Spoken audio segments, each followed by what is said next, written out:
Okay, so welcome everyone. This is my channel, Plutonic Planes, and I have a guest here. And this is Olivia from Subtle Energy Astrology. She has a TikTok, and soon to be she'll have a YouTube. I'm gonna have her do it today, right after we get. There'll be nothing on it. No, you can put this video. There you go. Work in progress.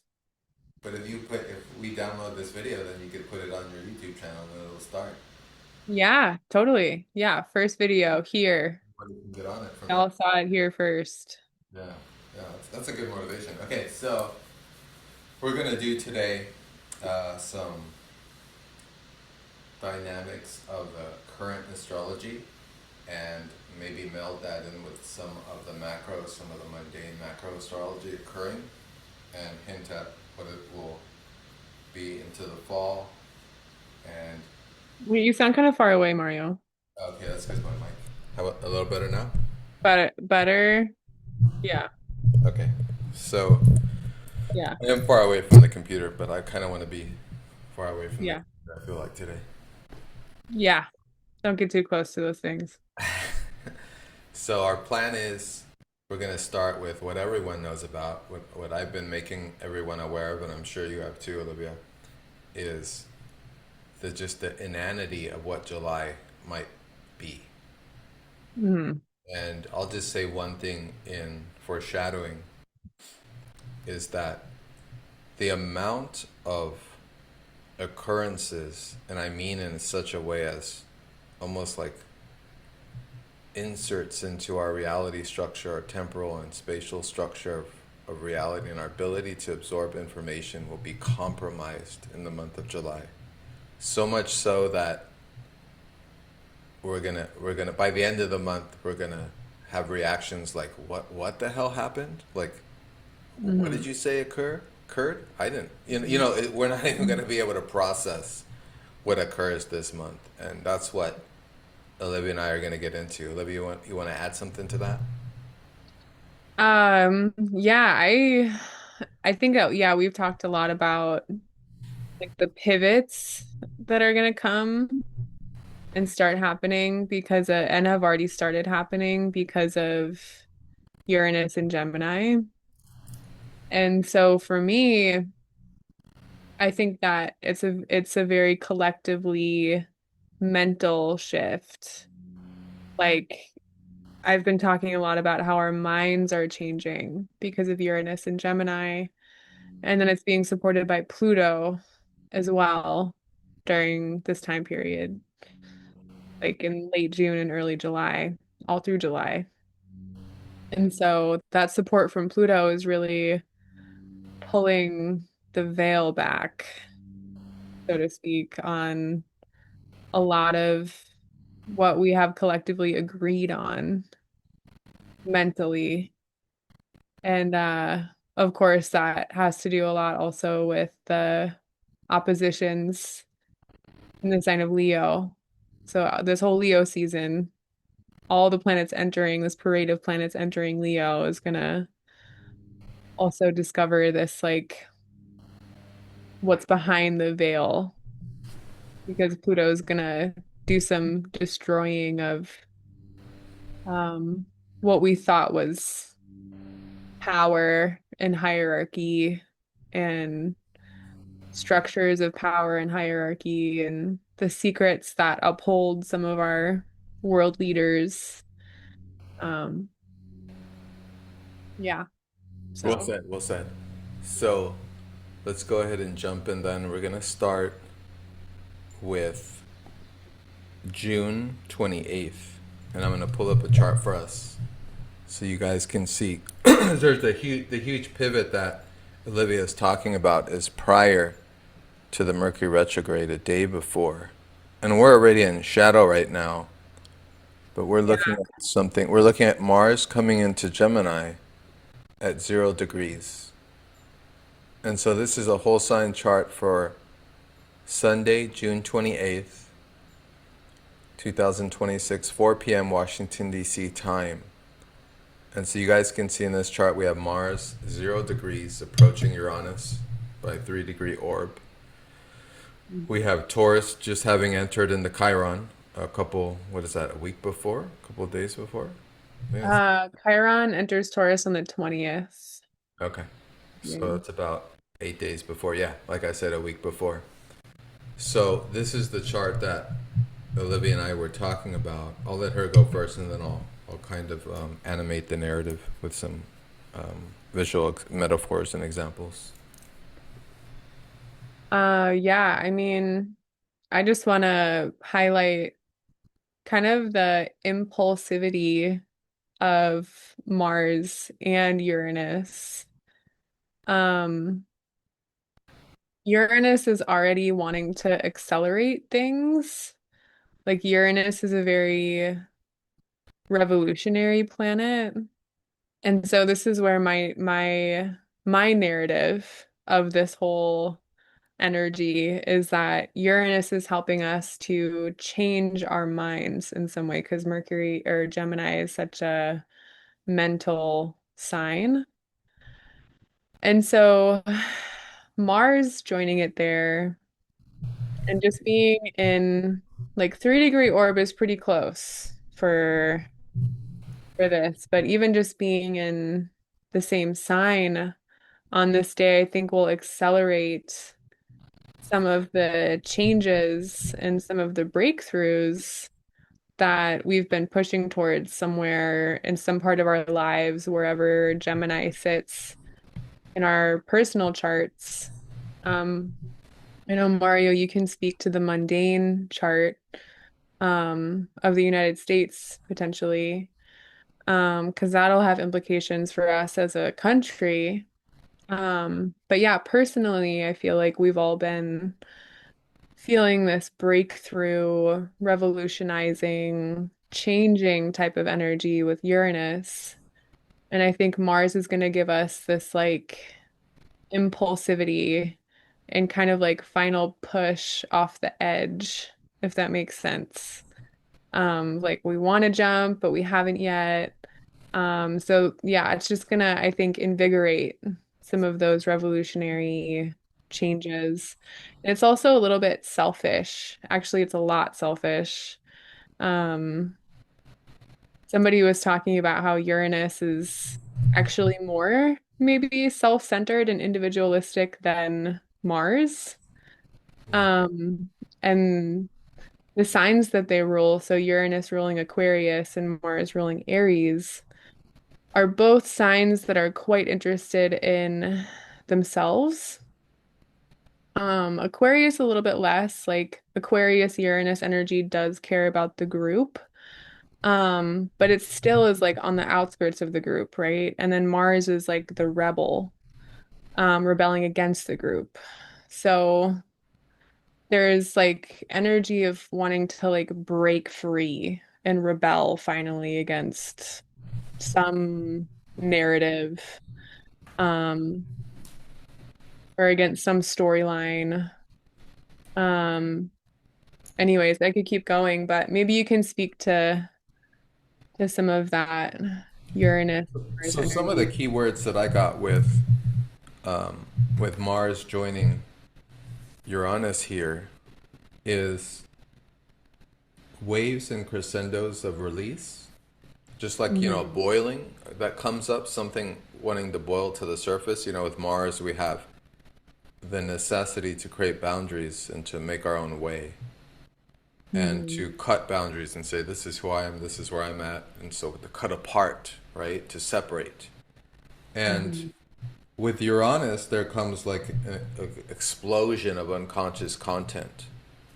So Hmm. some of the other terms that I came up with was aggressive liberation or aggressive chaos, depending on whether we're using the high expression of Uranus or its low frequency release. Yeah. Pressure to sudden disruptions, so clearing out like the repository of your own personal aggression.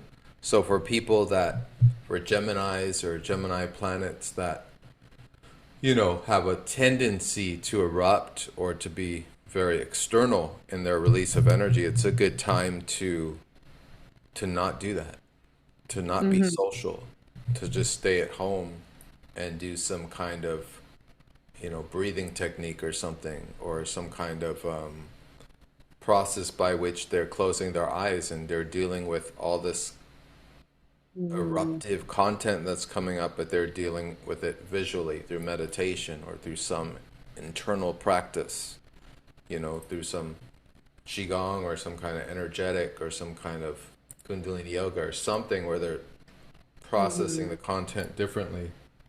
Uh, this catalyzing energy can be used for, as I'm saying, inner experience in contrast to outer experience. We always have this preoccupation with, oh, okay, Mars is going into a sign, so that sign is going to have more exertion, more force, more energy. And that'll be true for Mars and Geminis, and for Geminis and Gemini moons. There'll be more force and strength and energy. But mm, because it's in Uranus, it can be used, as Olivia was saying, something more individually, something for your own unique, individuated kind of genius process, because it's Uranus. So it's your own way, it's your own unique expression of that Martian energy. And that's what I see there. But, we're dealing with the human collective. So regardless, there will be externalizations, violent and sudden mm, eruptive externalizations of this mm, Martian Uranus energy. And mm. it's in Gemini, so it's the sign of the double, and this is esoterically, the shadow and the Dr. Jekyll and Mr. Hyde, the twins, each running in different directions. So where is this going to take us? Where is this kind of Gemini energy taking us? Is it taking us where we want to go, or Mm. does it have some dark agenda in mind? Is it more promulgating the transhumanist agenda? Will we be without work in the next 9 months because of new genius inventions that relegate all work to machines, and it suddenly really happens, and we suddenly feel it and see it. Where Yeah. certain types of work are completely taken from humanity. And Mm. with these air trines, with Pluto, it's all lifting consciousness up and out of the body. It's all air. It's all poisoning, of the air. We were kind of discussing this. Maybe I'm going too far right now, so I'll slow down because we'll arrive there soon. And the Mm. other thing I wanted to say, so this is a day before the full moon. This is Yeah. Mars in Gemini. Mercury's not yet retrograde, and so this is like right before the Mercury Yeah. retrograde and the full moon in Capricorn. So this pivot moment before that Olivia was underscoring and wanted to look at this chart prior for this purpose, we're already seeing here also the Pluto opposed Jupiter. And the Pluto opposed Jupiter is really significant because, as Olivia was saying, everything's going to move into Leo, but it's going to have to deal with Pluto. And so, should we do our metaphor now or wait for the next chart? I think we should wait for the next chart. Okay, let's wait for the next chart. And then let me see if there's any last things to add. Oh, yeah, I'll add that here we also have a grand trine because the day before the moon goes into Capricorn for the full moon, it's in Sag. So we have a grand trine with Venus and Saturn. So that's kind of interesting. With the moon, yeah. Yeah, so something Just- will go ahead. I just see the moon as like a highlighter. So she's just putting a spotlight kind of on whatever this Venus Saturn trine is leading up to. And that is kind of a shorter window because Venus moves a little faster. But Venus is that's like early to the party. We'll talk about the party with totally. this in Yeah, the we'll next talk chart. yeah, we'll talk about that. We'll get to the party later. The Venus is already in Leo, so it's already like Big party starting. happening. Yeah, it's already starting ahead of time before everyone else gets there. All right. All right. Totally. Okay, Yeah. so let's talk a little real quick. So Chiron into Taurus, that's huge because the last Chiron in Taurus cycle was what, 1976 to 81, 82? Yeah, I haven't looked exactly Yeah. into them, Yeah, but it's Chiron. 76 to 82. It has to do with a wound in finances, right? Money, Well, and Chiron just spends body. such an exorbitant amount of time in these signs. Like it was in Aries for so long. And really happy that it's going to be out of Aries. I think it retrogrades back to Aries though. doesn't Yeah, it? it's only going to be there till September. So, Right. but it'll give us a picture of the next Hmm. 7 years. Hmm. Once it returns back in I think December, it's going to give us a picture of this, Hmm. of what that's going to mean for us as a collective, in the sense of, again, our body, our health, our Hmm. muscular system, everything that Taurus rules, Right. our And so expression. Go ahead. our expression, our connection to material resources, how we build security, finances, luxury, all those things, like the earth, our connection to the earth and self-care, I think of with Taurus. But it's interesting because we just had Uranus going through Taurus for so long. And then, so the Taurus part of our charts is only having this like 2 month window where there's nothing in it. And then all of a sudden we get Chiron populating that space. And so it's interesting to think of, to reflect on some of the big radical tor like changes that have happened. Like Bitcoin got really big during Uranus and Taurus, Yeah, that's right? true. That's That was a true. revolutionizing of the financial system. And so just reflecting on that and then coming into like the Chiron.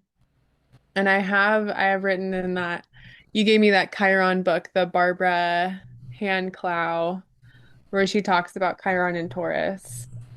And she talks about Chiron and Taurus as like preserving values. It's not necessarily very creative with new things because Taurus just wants to like continue on in exactly the same way, doing the same things, right? Taurus is really good at like steadily moving forward. So it's preserving values and also learning how to cope with very little money or resources. So I think that's going to be kind of a theme that we see appear with Chiron and Taurus. Well, that makes sense with all Yeah. the other themes regarding finances and the markets. I mean, there's a nodal theme and Jupiter theme as well, because Hmm. 12 years ago was 2000, around 12 years ago, a little longer was the 2008 mortgage crisis. And Hmm. that has to Pluto. do with where the nodes were, which were opposite where they are now, Yeah. as well as Jupiter was going to be entering a similar cycle. Yeah, Jupiter would have been again in around Leo. So yeah, so there's a lot of parallels with Chiron and finances and the nodal nodes where the nodes are at, and the Hmm. last kind of market stuff going on. And we're gonna have the Venus retrograde, the ruler of Taurus, in Hmm. November and October, which is also Oh, going to underscore and nuance finances. Because when mhm. Venus goes in the retrograde, that's also our money, how we spend Yeah. money, our finances, it's the ruler of Taurus. So yeah, so these are themes that are going to be continuing and reoccurring until Yeah. next year. Yeah. All right. Yeah. So that's that. Sorry.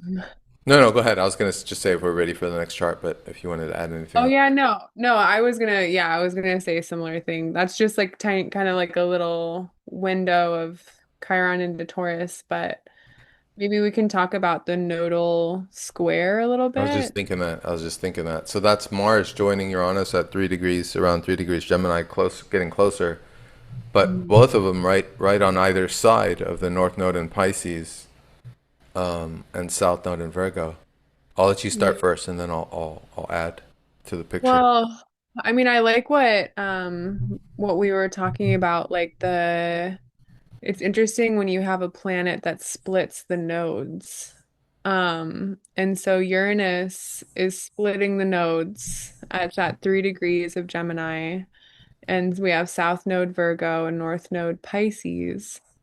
And so I feel like this period of South Node Virgo and North Node Pisces is like moving us out of collectively this need for like logic and this adherence to like elitist kind of ways of thinking. Like I think Virgo can refine things so hard that they just come into a narrow space of only listening to a couple things or a couple people. And So we're coming out of that kind of narrow Virgo space and into this like Pisces, watery, intuitive, compassionate space. Um, and Pisces is very faith-based, right? Virgo is very logic-based, very good at critical thinking and planning and logistics. And Pisces is better at kind of trusting the process and going with the flow. And so I think that that's been the collective challenge, right? Because stepping into the North Node is always somewhat of a challenge, right? It's the path of curiosity and growth. And so if you're oriented towards growth, you're curious, you're going to go into that North Node space. Um, but there's always a temptation to go back into the South Node space, right? Because it's familiar. And so whenever we have a planet that's squaring the nodes, it acts as like a distraction. And so I think that this Uranus-Mars conjunction in Gemini is like our minds are going to be running. I also wanted to say I wrote down that time could dilate during this Mars-Uranus conjunction. It could feel like it's going faster. Um, and it's like kind of a quick wormhole thing. So we could have some bright idea that we think is so great and we want to act on it. Some impulsive, quick idea. And that could be a distraction, I think, from the path of our evolution as a collective during this time. That's fascinating. So, So something could come up, some kind of. Me and Olivia were talking about this, and I was saying that any square, like if you have natal planets square to your nodes, like I do, it can also represent itself as a skip step. Like something was skipped, something was not, something was ignored, something was forgotten. So you have to go back and deal with it. And mhm, this time dilation you're talking about is like, that's the effect of Uranus. I keep talking about the simultaneous mind on my channel because of the specific human design gate 20 and how it's pushing us, especially with that South Node in Virgo. We're overthinking, overstimulated with so much information that at some point we have to shift into a higher level of frequency and lateral thinking and awareness so that we process in a different way. And we're not mhm, just taking information in logical ways, but paying attention laterally. It's just as something just as important. In terms of like kinesthetics and visuality and colors and images um, and those other ways. And was I adding to this? What was I doing right now? Yeah, adding to it. So yeah, we're adding to it. Yeah. Uranus is already fucking with me. So Yeah, right? I know. That happens to me too. I'll be like talking about an energy and then I'll just start becoming it. Yeah. that's well said. So Yeah. so with this, the only other thing I think I wanted to add with this South Node, North Node, Pisces, Virgo is like this is our last chance to recoup and to let go of the mind and allow our intuition to peek beyond the veil, to get beyond the veil of Neptune, because Mhm. that's the whole lesson for the last year and a half. It's like we can't mentate everything, we can't cure everything with our mind. Our mind is very much not our own. Like its thoughts or what its thoughts are, they're not necessarily ours all the time. It's Mhm. it's it's like an open window where wind is flowing through and other ideas flow through, Right. and we grasp them and take them for use or not. Right. So this change in the nodes that we're underscoring here and highlighting is going to be really significant for a couple days later, a couple weeks later, as the nodes go into Leo. The North Node Mhm. will go into Aquarius, and the South Yeah. Node will go into Leo. And Yeah. so I'll add the mundane to this, and then we'll go back to the mundane after we do the next chart, or at the end of Can the. I highlight one thing quickly Yeah. that just a little thing I wanted to, because I was talking about how Mercury is dispositing the Mars Uranus conjunction. Mercury is in Cancer and then it goes retrograde, right? All within like a 3-day window, this is happening. So I feel like this is a chance. And also, the sun going into Cancer is going to trine the North Node, right? So there's more nodal activity there. And so to me, that's saying like it's a question of like, are we embodied? Are we embodying some of these changes, right? Because like you're saying, the mind is so can be so full of so many things and it's not necessarily ours. And so I think with this erratic mental energy, I really actually like the Mercury in Cancer because it's emotionally intelligent. And it's also asking us if we're actually somatically experiencing and embodying some of these higher minded concepts, right? That's brilliant. Let's keep to that Yeah. as we extend to the party metaphor we're about to play with.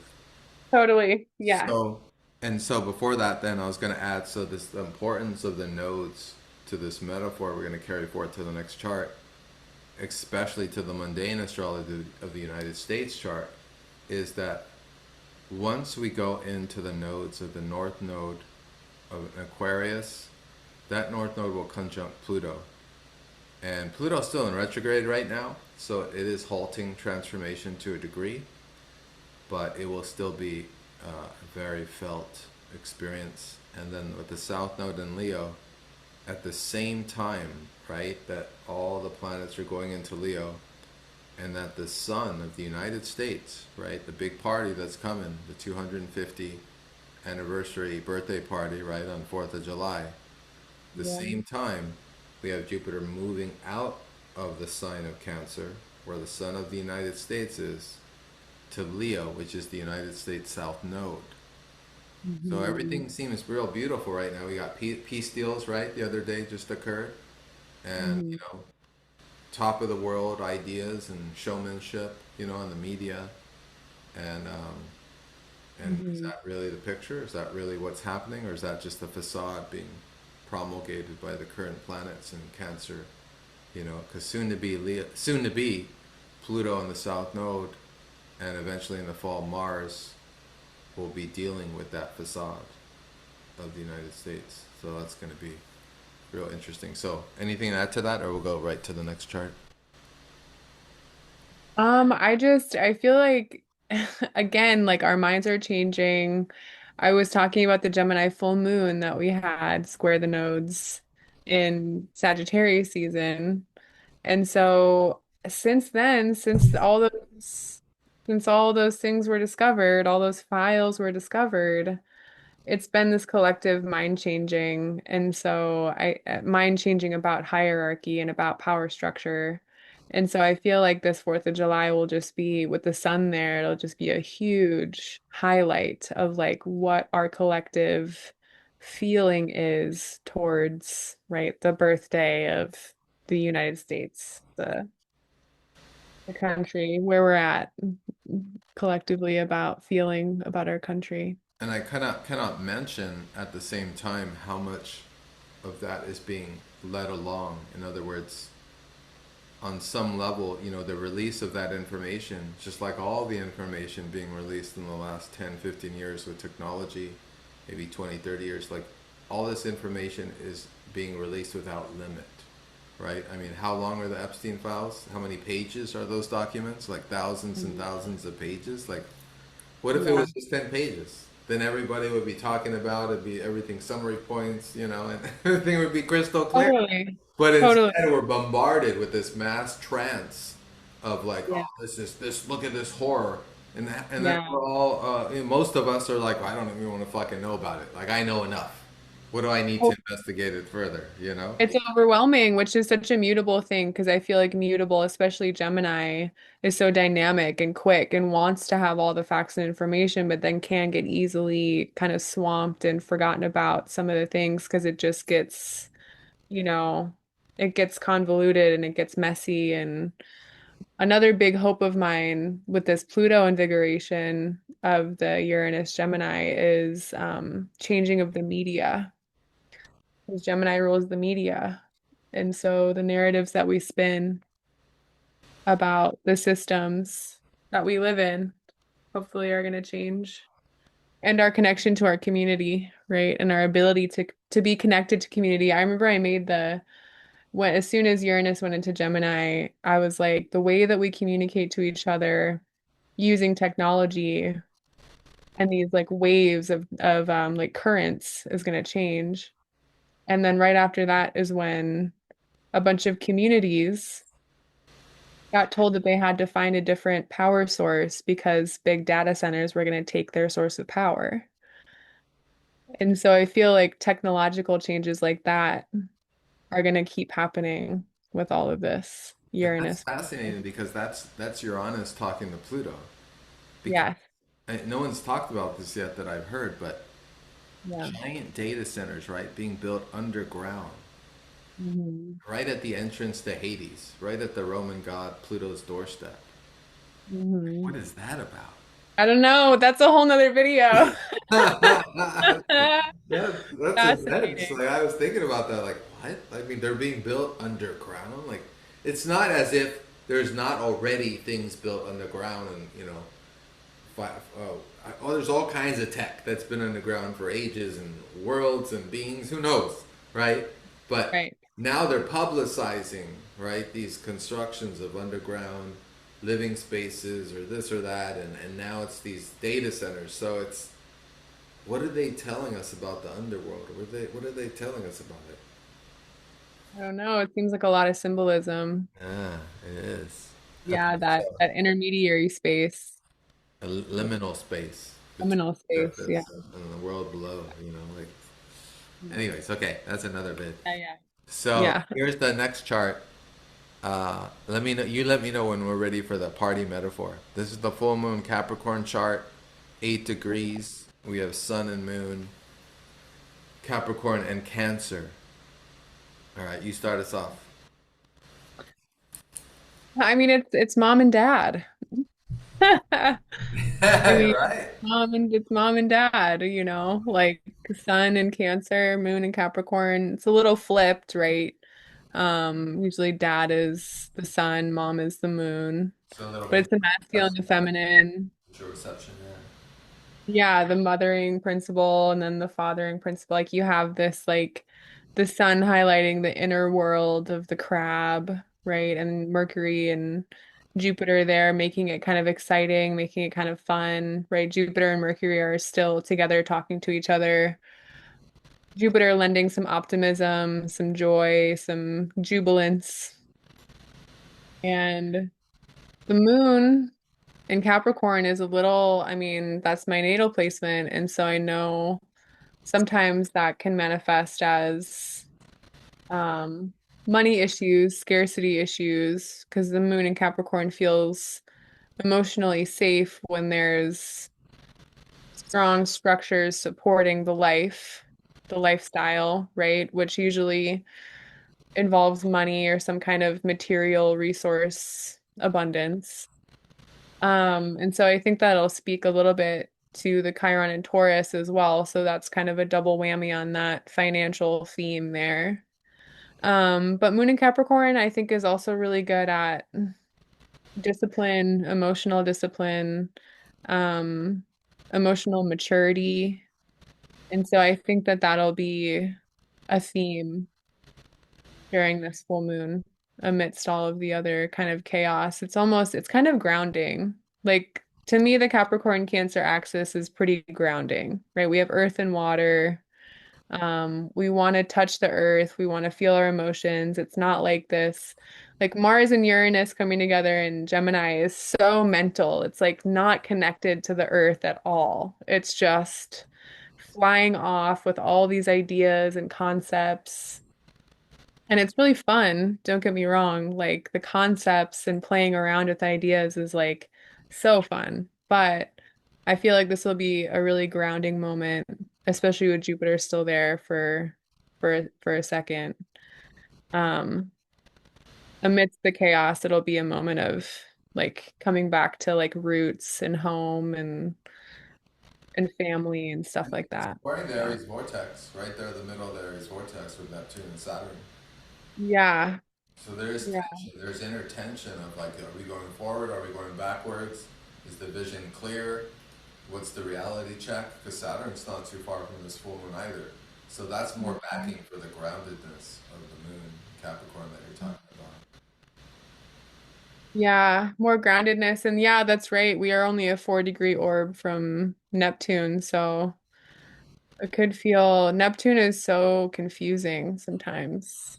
Um, Murky. It's amorphous. You know, there's no clear vision. You know, there's a vision there, but mhm. you can only kind of guess at what's behind the veil or intuit what's behind the veil. You can't really ascertain Right. with any clarity, any structure, what's really happening behind that Neptunian portal. Mhm. Yeah. So this You is sound kind of far away again. okay. Yeah. I have my mic right here. So so are we ready to talk about the party yet, or did we Let's have? talk about the party. Let's do it. Yeah. I don't know that Party it's a time. party, but Yeah. me and Olivia were talking about this metaphor. I like it a lot. So I'll start it. You want to start us off, or do you want me to do it? You start us off. Well, no, I feel like I already alluded to it because I'm like Jupiter is there for a second, like we have Jupiter here. It's so funny because I can't get over the sequence of events. Like the sequence of Mars moving into Gemini, the full moon in Capricorn, and then like drum roll into Jupiter moving into Leo is like kind of incredible. Um, oh, and Mercury retrograde. So it's like we have this such a narrative built here in this Cancer part of our chart, wherever Cancer is. We're building this really strong narrative around our beliefs, which is Jupiter, our emotional intelligence, Mercury and Cancer, and then Jupiter leaves the party, or Jupiter leaves the Cancer realm. Jupiter leaves home, right? They're pre-gaming. So Jupiter leaves home. Venus already left a while ago. They went to Venus went to go get some recon at the party. And then Jupiter's like, I'm on my way. Jupiter leaves. And then we're left with Mercury and the Sun in Cancer. So what we're talking about, everyone, who's so you guys can see, is this seventh house right here in the full moon chart. We have Jupiter, Mercury, and the Sun all happy in Cancer. Mercury's right here starting the retrograde, so we'll talk about that in a minute. But Venus is already at the party pretty much in Leo. All Yeah. the planets are going to be going through Leo very soon. And they're going to join Venus at the party thinking they're having a great time. And then Pluto's going to go, I don't know. I don't know what Hmm. you guys are doing. Yeah. I'm calling the cops. Yeah, Pluto, like cops are on their way. It's hilarious. Also, also everyone's been talking shit or like there's some kind of thing that you didn't know about and it's like surprise. Yeah, and it's really whose party is it too? This is really interesting because all these planets are in Cancer before the party, and the Yeah. Sun is in Cancer, and that's where the full moon occurs. And so it feels to me in mundane through mundane astrology, that's the birthday of the United States, Mm-hmm. and that's where it's approaching 4th of July. It's Mm-hmm. approaching the 250th anniversary of the United States, so that birthday. And yet, on that birthday, we have all the other planets going into Leo already. And Mercury's retrograding on this day, or around this day, right? At 26 degrees. Yeah. Yep. And so Hmm. Mercury's like, I forgot something. I got to go back, you guys. Yeah. And and even Like more left the ironic is, stove on. what's that? Mercury left the stove on at home. Yeah, or something, Yeah. or Yeah. something's wrong. Like there's a call. Someone's not doing well. I mean, the sun Yeah. is still in Cancer. So Hmm. whose party is it? It's is it the mother's party? It's Cancer, right? It's a mutual Hmm. reception in a way, but it's almost like the celebration is for the mother, the mom's party, but mom's not at the party. And then Hmm. we get a call and we have to check in on mom, see if she's okay. Hmm. So, and that's Hmm. to say, checking in on our nurturing. Are we taking care of ourselves or are we being reckless? Is Hmm. Pluto and Uranus having us get on the slides, start the party too early? And is it dangerous? Are we going to say something incorrect that we're going to have to regret later? Are we going to do something that technologically that we're going to regret later? That's going to be Hmm. that skip step that we were talking about on the chart prior day of this. Something. It's almost like the energy's going to move too quick, like I've been saying, and you were talking about the time dilation of the Mars Uranus. Something is happening too quickly, and we're going to forget something. And Yeah. someone has to go home. Someone can't make it to the party. Someone has to deal with the crisis. Right. Yeah. Yeah. The crisis. Crisis is a great word for Uranus. And crisis just means a change in direction, right? And sometimes that change in direction is so shocking, and you have to pivot on your heel in order to meet it where it's at, which is very mutable energy. Mutable energy can meet the moment exactly where it's at.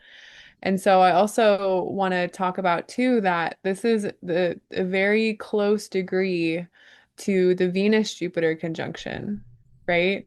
So Mercury is going retrograde at 26 Cancer. We just on June 9th had the Venus-Jupiter conjunction in Cancer. And so I think that whatever was happening around June 9th and whatever's been happening before this retrograde, like we've talked about this whole first and middle week of June, we're going to be reviewing that. Yeah, is mom okay? Is our sense of nurturance okay? Is our embodiment working, right? How's our emotional intelligence? Are we really working through our feelings, or are we just thinking about them? Which I think can sometimes be a downfall of Mercury in Cancer, is like thinking too much about the feelings instead of actually feeling them, right? And since she's also been talking with Jupiter, now Jupiter is gone, there's less of that sense of like luck and optimism and jubilance. It's kind of more pure Cancer energy with the sun there. It's watery, it's really intuitive. I think Mercury in Cancer is really good at like feeling the emotion behind the words, right? Rather than the actual words themselves. It's like, no, where is this coming from? What's the root, right? Cancer is very root energy. It's very concerned with what's familiar, what's at home. It's very clannish energy. It wants things to be familiar. So, yeah, where are we with our sense of home and our sense of familiarity? Have we gone too far out with Jupiter there, right? Have we gone too far out with Mars and Talking about the Uranus? mother within, you said it. It's our own Yeah, mother within, and are we nurturing ourselves? yeah, exactly. With the sun there too, yeah, are we nurturing ourselves? Where is our relationship to self-care, to self-nurturing? And I think that Chiron and Taurus is kind of supporting this narrative as well, because again, Taurus is about self-care. So yeah, the Mercury Cancer retrograde is all about reviewing like, did I take care? Is my room clean? Am I comfortable? Right? All those things. Am I communicating with care for the other person, or did I say something that was a little bit brash, right? Mercury in Cancer is also communicating in a way that's really concerned with how the other person is going to feel about what's being said. And again, now that Jupiter is out of the picture, it's it has more of a, I think, matter of factual way of communicating. Like Jupiter was lending some grace to these narratives. And now that it's playing along at the party in Leo, Mercury's like, no, no, no, okay, what's the logical thing here, right? About our feelings, about our emotions, and was I a little bit too straightforward or too brash, right? I think a big downfall also of Mercury in Cancer is like passive aggression. That's always something I think about with Cancer is like, are we sidestepping a little bit too much? Because again, Jupiter is very straightforward. We know that about Jupiter. Jupiter is like delivering the message in a graceful, straightforward way. That's like Sagittarius energy. And now that Jupiter is gone, Cancer might go back to some of that passive aggressive style of communication. And so that's something that I always try to look out for with Cancer energy. Because it wants everything to be comfortable, but sometimes you have to sacrifice that comfort for the truth. And sometimes that's not what Cancer wants to do because it wants everyone to feel it's like your mom, right? Your mom doesn't want to give you the hard truth. Your mom wants you to feel nurtured and cared for and like loved. Even if it's a facade. Just kidding. Exactly. No, exactly. That's the mother wound, you know? Yeah. Yeah, yeah. Yeah. That's gonna really be nuanced this summer because again we were saying Chiron's only gonna go into Taurus for like 3 months, and if Yeah. you're not healthy, if you're not taking care of yourself, if you're not taking care of your muscles and building them and your body, Mhm. it's you're gonna see something come up these next 3 months, which will give you a picture for when it returns. It's like a warning, it's like a little warning for when Chiron goes back into Taurus later in the year. This is the Mhm. time to take care of our body, our health, our home, and to really check up and make sure we're doing the things we need to do. Yep. Yeah, self-care. That's why Mercury didn't go to the party yet, because it needed more self-care. It was like, you guys, I need to pack snacks. Okay. But I don't know that Mercury even wants to go back to the party because Pluto's checking everybody in like a big bodyguard saying, you can come, you can't, and if you do get to the party, like who knows what kind of insanity is going to happen at the party. Yeah, Everyone's gonna get blasted. No one's gonna remember what happened because of the time dilation of Mars Uranus. So the violence is gonna erupt. Everyone's gonna be talking about that party from 6 months to a year from now, right? totally. Of the full moon. I know. Cancer just wants to stay comfortable. If there's anybody that will cancel on going to a party, it's a Cancer. That's right. They want to stay home. That's true. That's true. Home. Yeah. That's home. That's where the heart is. Like yeah, that's what it is. So I just want to add one more thing to add to this mundane astrology one more time. Pluto's in retrograde right now in this chart. It's going to start moving forth again in the latter part of the year. And the United States South Node and North Node, it's having its nodal return, finally. Many have been talking about it for a long time. And its Mhm. South Node, the United States South Node is 6 degrees Leo. And so Pluto is already is near opposing that point. It's already almost hit it. It didn't quite hit 6 degrees. It went up to 5. And so that's significant because Jupiter and Mars will join that position in the fall.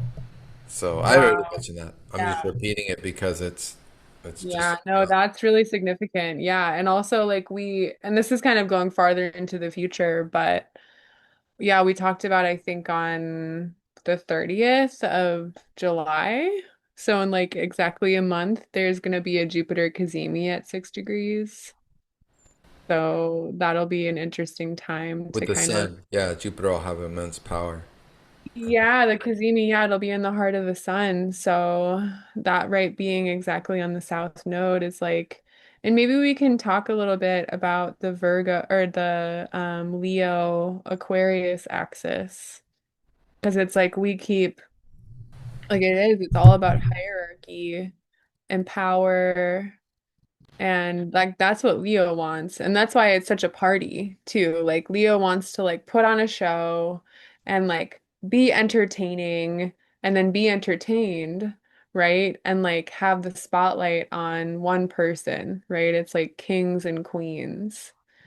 And then Aquarius is all about no gods, no masters, right? Boots on the ground, everyone is equal.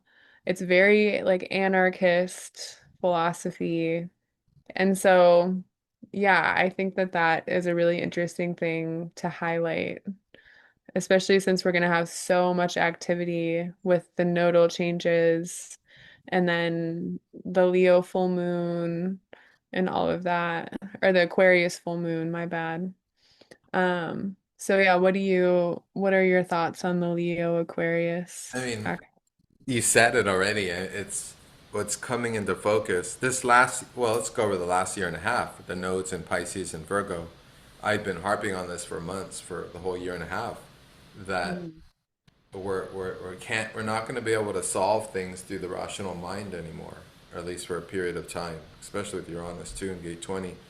And mm, we had to kind of give up our certainty to our feeling awareness, our intuitive awareness with the North Node in Pisces. So that's the lesson learned, right? That we can't always depend on the rational mind. We need the lateral mind, we need the intuitive. And with the movement into the North Node in Aquarius, where Pluto is, and the South Node into Leo, where leadership is, all the mm, gates of leadership especially in the human design graph chart, are going to be highlighted and underscored through the south node. So Mhm. it's a calling out of leadership across the world and what they're doing. And not Mhm. only is it a calling out, but it's a singling out. The eclipses are going to be in Leo in August. So Mhm. in Yeah. Monday in astrology, the sun is symbolic of our leaders. Yeah. And eclipses are symbolic of leaders dying or them ending their stay. Right. Unless Right. you use the substitute leader rituals, where they put in some fake leader for a while, whatever, Mhm. whatever they want to do or whatever's done, right? So it is a I love that. The replacement king ritual is one of my favorite things to talk about with eclipses. really, Thought they could fool the gods. yeah, right, Yeah. right, They're like, yeah, here's a different guy in charge so that our guy doesn't die. yeah, Their right. doesn't die. Like that's how serious they took it. Oh, of course, Yeah. and then maybe So, they still do, right. you know. Yeah. Um, Hmm. so, but in this case, it's South Node in Leo, right? So it's all the Hmm. ways of which that can't sustain, all the Yeah. ways in which the power of singular solar leaders will not be able to control. And Hmm. that's evident with the kind of technology that's moving forth with Gemini and Aquarius. AI technology, right? Which Hmm. has no anthropic purpose at all, but rather destruction of like human Yeah. leadership, right? Yeah. AI is a tentacled monster, a chthonic kind of being, which has its tentacles in all of us, or is attempting to, Mm. or Hmm. replicate all of us. So it's a digital double that it can control. Hmm. This North Node in Aquarius is a little scary because it's there with Pluto poisoning the air of humanity. Yeah. And Yeah. also, I think, sorry. go ahead, go ahead. I mean, just to supercharge with, I think one of the big things aside from all the water usage of AI, which is the sustainability of that is harrowing to think of. But the cognitive decline, when we're talking about Gemini, which is mental, it's cognition. And so the transformation of our collective cognition due to the advances in technology. Like, is anybody writing their own papers anymore? Is anybody like students in school, are they Who knows what they're using doing? AI for all of Yeah. their learning and all of their writing? So that's changing the way that we use our mental energy as a collective because of the tech that we're seeing now. And tech wanting to fill all the gaps in like human and build this culture of like further build this culture of convenience, right? Like I'm so busy. And also this plays into the financial wound too, because how many people are going to be losing their jobs because of this? Like that's what AI is made for, is to replace human jobs. And so it's going to force us to pivot. And I think the Aquarius full moon is going to highlight like the changes that the collective, right, the 99% are going to go through because of these falls in leadership. Right? The South Node is helping us like let go of that pedestal, the way that we pedestal leaders and come into this narrative of like, now that they've fucked us all over and taken all of our shit, like, how do we connect with each other? Oh yeah, it's going to cause and this is the amazing and beautiful part of it, is there will be an opposite extreme where humans will just just want what's human. They will just they'll be Yeah. done with it. I mean, it's already happening. I can't if I go onto a Substack and I read an article and I can detect AI speech patterns, I stop Yeah. reading. I just can't do it Yeah. anymore. There's Totally. nothing uniquely human in the Right. energy emanating forth from those words on the screen. Totally. And that's like Recognize that. why we started to talk about what human consciousness really is since the rise of AI, because that like it begs the question, like, what is the difference? Right? At the end of the day, like we're trying to create this technology that can do the same things we can do, but better, quote unquote, like better, right? Because it's like quote unquote perfect. But I feel like you're right. The value system is going to shift towards what is human and what makes it human. And I think part of that is just like intuition, right? The human spirit can't be replicated. And so there is, yeah, going to be some changing, quickly changing narratives towards is it beneficial or not to be racing forward towards these new shifts in technology. It's such a 'Cause we're racing there. We're like trying so hard. That's why we're building all these data centers and stuff. Like we're building what? For what, business. at a competition between nation states? Like for what? Racing who? And for what? Yeah, Like where? Like nature's not going anywhere. It's right here. I see it right here, you know. right. What are they? I mean, it's a terraforming of the Earth. It's like Cybertron from Transformers in the 80s. It's like they're trying to create fucking Skynet. And so the real Yeah. civil war is humans versus Skynet. How can it not be? Like humans are actually responding now and saying, "No, we don't want these data centers. What the fuck?" You're talking on the No, one hand about saving water and humanity and the resources, and then now with the other hand, you're like, "Well, we're gonna build these huge fucking data monster, Cybertron, terraforming, mechanistic machines underneath you." What? For yeah, what? it's For some kind exactly. of race? A Yeah, race where? To yeah. Armageddon? To death? You know, to Race to destruction of death. humanity? Yeah. Is that At the what? end of the day, that's what it is. I mean, we're not, anyways, I have a whole environmental background that leads me to lots of anger when talking about these scenarios.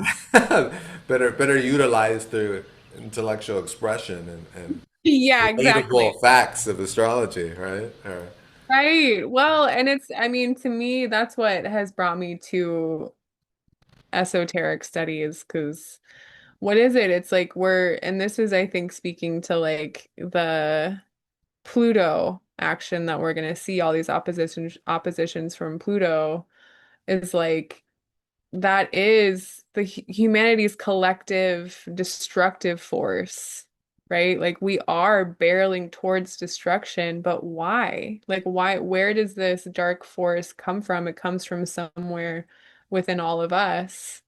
And so then people on the healing path and the esoteric path can acknowledge that and say, actually, there is a piece of self-destruction within me.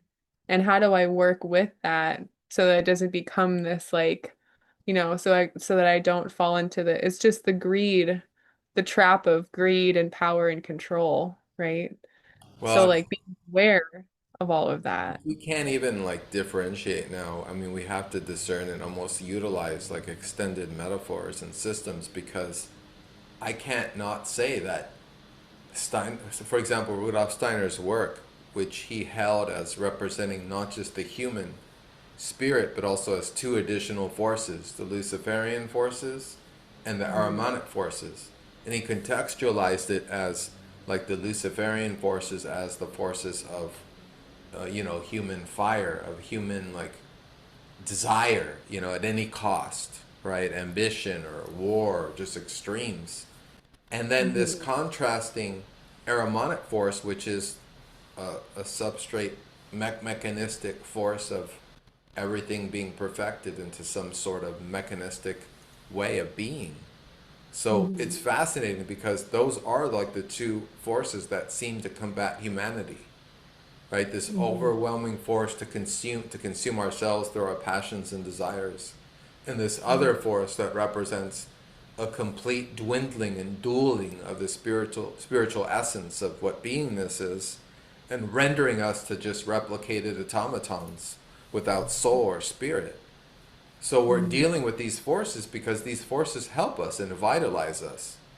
The Luciferian Mhm. force vitalizes our ability to have passion and to be in the world and to transcend. I mean, that's the force of Mars.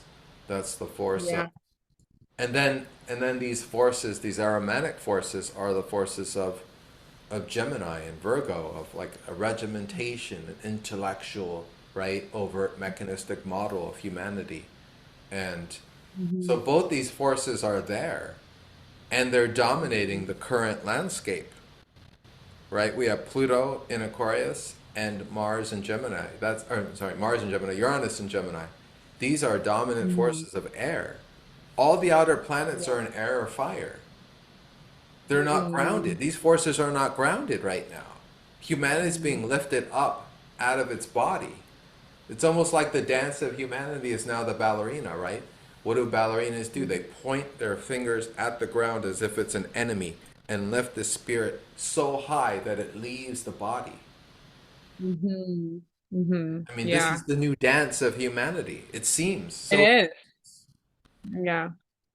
Yeah, we're leaving that the status quo. I feel like it was like the Pluto in Capricorn made us aware of these structures and we want to destroy them. And now Pluto in Aquarius is helping us to actually like move forth with that. But you're right. It's like the air and fire is leading us out. Like water and earth want to like stay. They want to like earth is so dense. It's so hard to move through. But air and fire is like a hot air balloon, right? Fire is like, I have this idea and air runs with it. And so it is, you're right. It's leading us into a much more mental and ungrounded kind of collective consciousness, but I mean, there's still lots of transmutation and beauty in that. But yeah, it's also quite erratic, right? Getting your air fire friend to sit down and stay in their body for a moment is quite difficult. And so yeah, I think there's lots of that mental energy changing So, communication. so in conclusion, our forecast for July is we didn't even really arrive there. We're just giving hints of it because with Uranus, what can we forecast? Like it's shock, Yeah. it's shock, it's unknown. We don't know what kind of surprises Uranus is. We can suspect, and I think some of the hints we've given is that the temporal edits on this holographic reality will just be fucking insane. Just who knows what's going to even be occurring. Like we won't even know upon seeing it. We won't even be able to process what's going to be occurring. Like the time dilation is real that Olivia brought up. I feel it's going to be amplified and underscored all of July. It's just madness. This is just the Yeah. setup. We just presented the setup of the stage.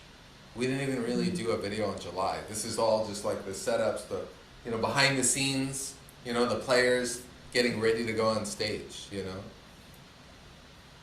that's all we've done. Yeah, I know. There's so much we could talk about. It's like But it's endless, the main thing really. I'd say is the 4th of July, the 250th anniversary of the facade of that, the show of that, the emptiness of that perhaps will be revealed later. But Mhm. it looks like, man, if any symbols are looking like a decline, at least in the presentation of some of the countries of the world, like it's beginning now. Just the Mhm. geopolitical um, game of musical chairs game is going to be Mhm. fully active in July in the Mhm. coming months, and more Mhm. war, more conflict, more terror. There was a there was a YouTube comedian. I think it's the FKN News. He was hilarious. He would begin all his videos with war, murder, for the news, every time like the same thing. It's totally. Yeah. I mean, that's what we get, that's what I mean, we have a negative bias as humans, and you can see it in the media all the time. And so that I just don't watch the news. That's why I leave like the mundane historical political stuff like you got that, right? I do the intuitive collective readings. But my greatest hope is that infused with Pluto Uranus and Gemini infused with Pluto is gonna help us in some way with the media and help us collectively understand the kind of bullshit that the media has for us We and were do so some more boots on the a new ground media. reporting. Like, I loved your forecast of a new media. Uranus representing a new, revitalized. I mean, it's Yeah. us. We're Uranus in mundane astrology. That's us. So we are now Right. That's the people.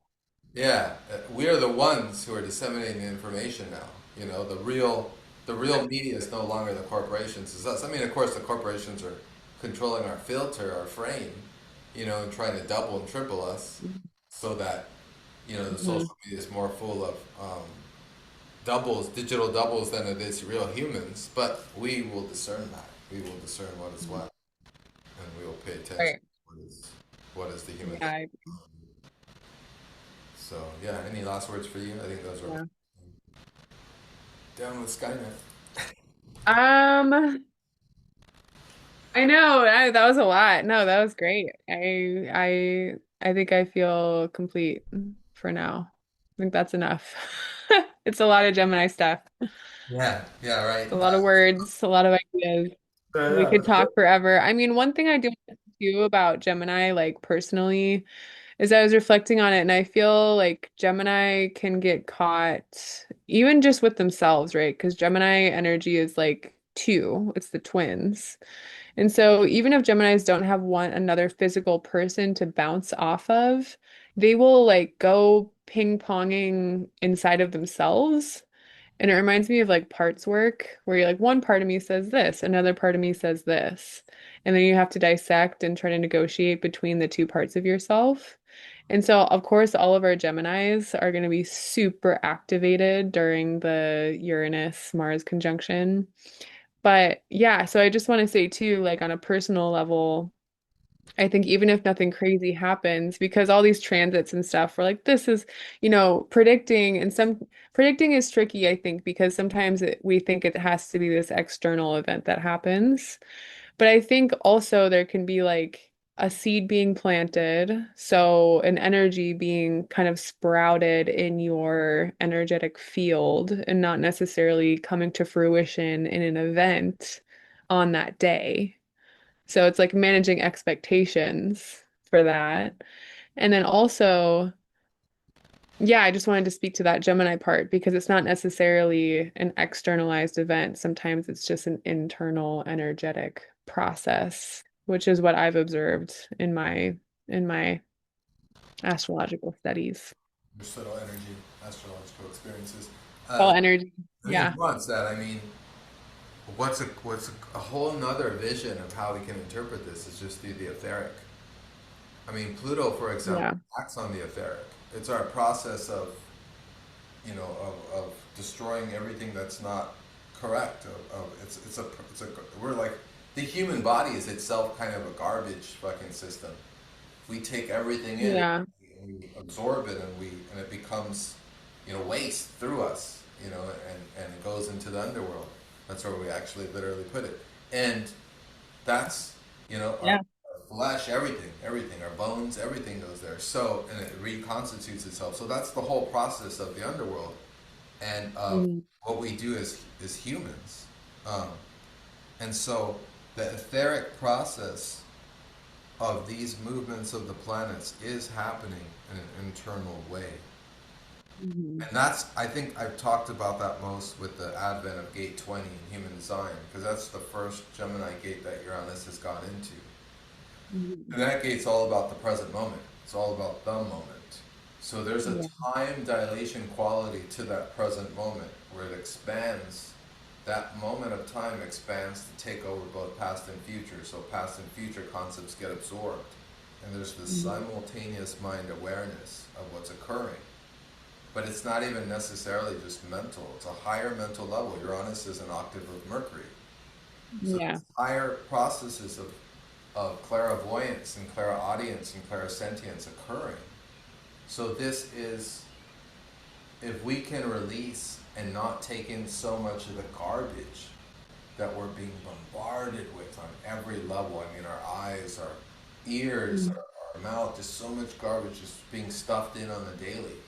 If we can Mhm. like have enough space of just focusing here and having Mhm. enough darkness so that we can sit with our inner processes, then this Mhm. whole month could be an inner process experience, an inner experience.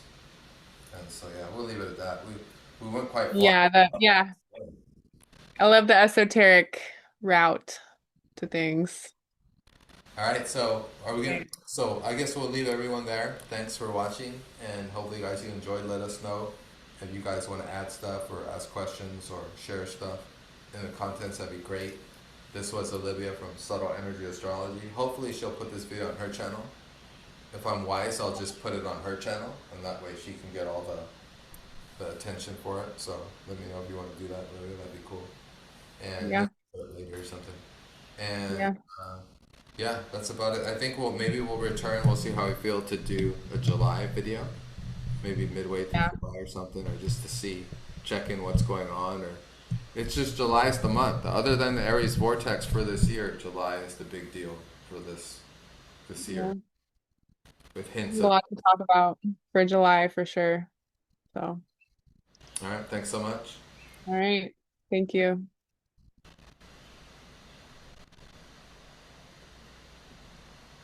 I don't know how to stop it. Do you hit unrecord? Unrecord? Oh, there it is. Stop.